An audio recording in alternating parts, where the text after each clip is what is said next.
Teka, magbibideo ako sa inyo. Ayan, yung mga bisita ni yan si Sis Ubay. Bago lang siya from 3 months pa lang. 3 months pa lang.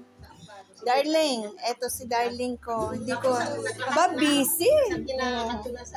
Hello. Video lang to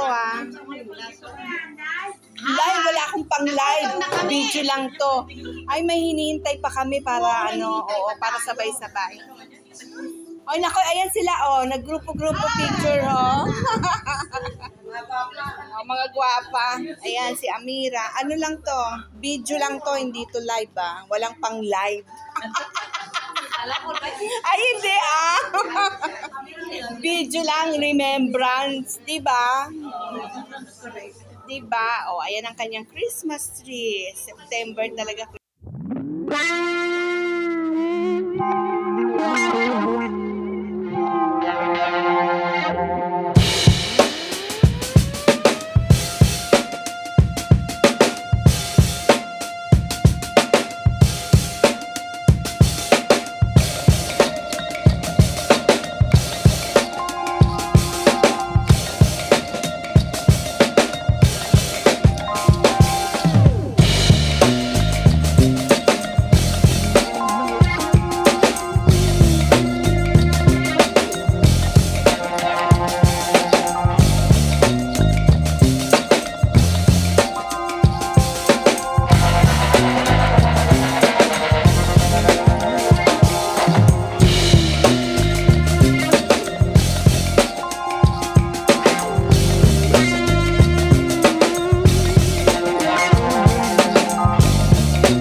Ang tagal naman ng umakyat.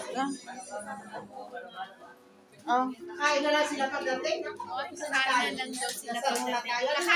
Magdasal na. Magdasal na tayo. Magdasal na. Pagdating namin ni Nicole. I-chat mo nga yung isa na yan. Hindi naman sumasagot Nantay na nila si Nicole. Kasi kasama mo na wala ako. ako. Kasi magdadasal. Pagdating doon. Magdasal Magdasal na tayo. Kain na tayo. Kain na tayo. Ha? Aabot din siya. Aabot din siya. Kaya na tayo. Darating din siya. Kaya mo muna natin. Upo muna tayo. Upo muna tayo. Magdasal muna tayo. Upo muna. Upo muna, upo. Kaya sister Oka, magdasal.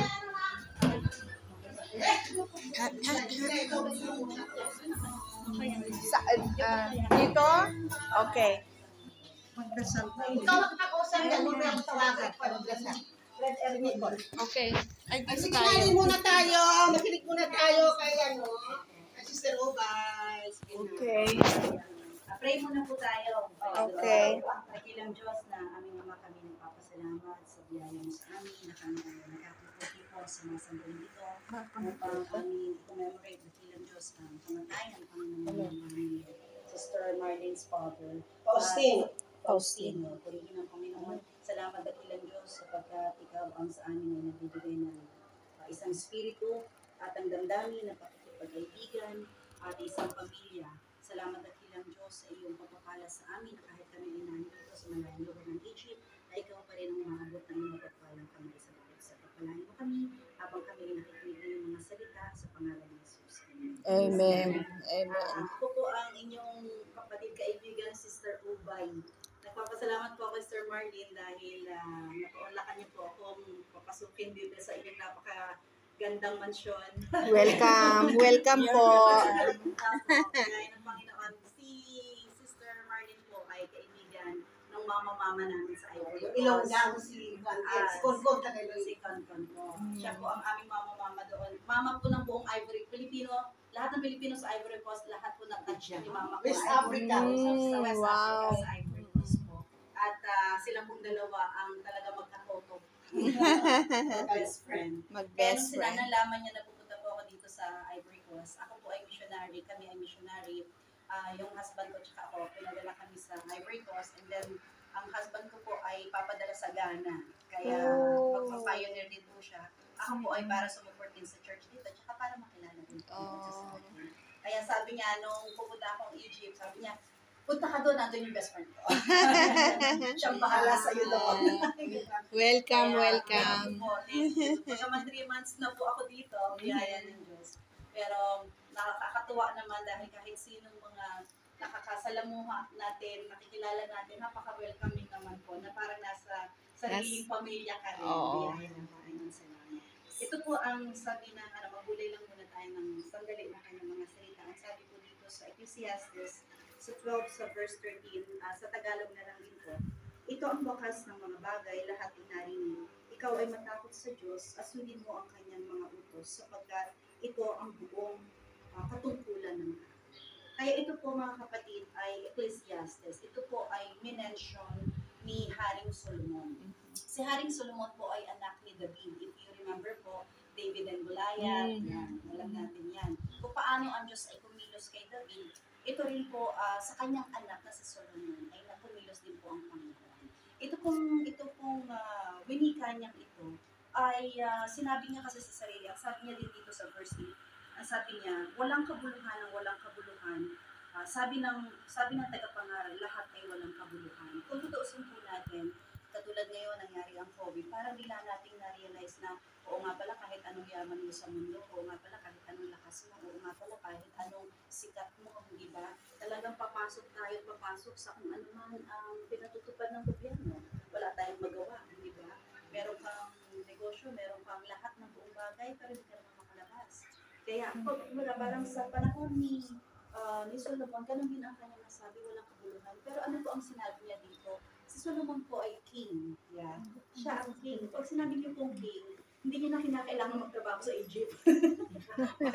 Kumayod at kumbaga parang, alam niyo yung kantang ayod, gayod. Di ba? Nauso yan noon.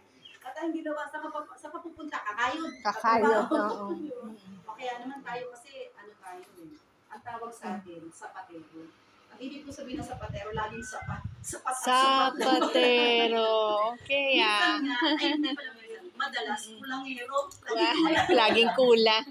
Pero hindi naman halata. Di ba?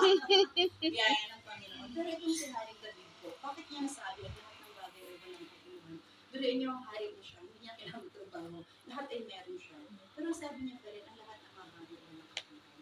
Kaya ang binanggit niya po dito sa binasa natin kanina, ito ang wakas ng mga bagay, lahat ay narinig, lahat ay matakot sa Diyos. At ang sabi po dito, sundin mo ang kanyang mga utos sapagkat ito ang buong katungkulan ng tao. So meron din pala tayo bahagi sa ating mga sarili kung paano ang Diyos nagbigay sa atin ng lahat ng mga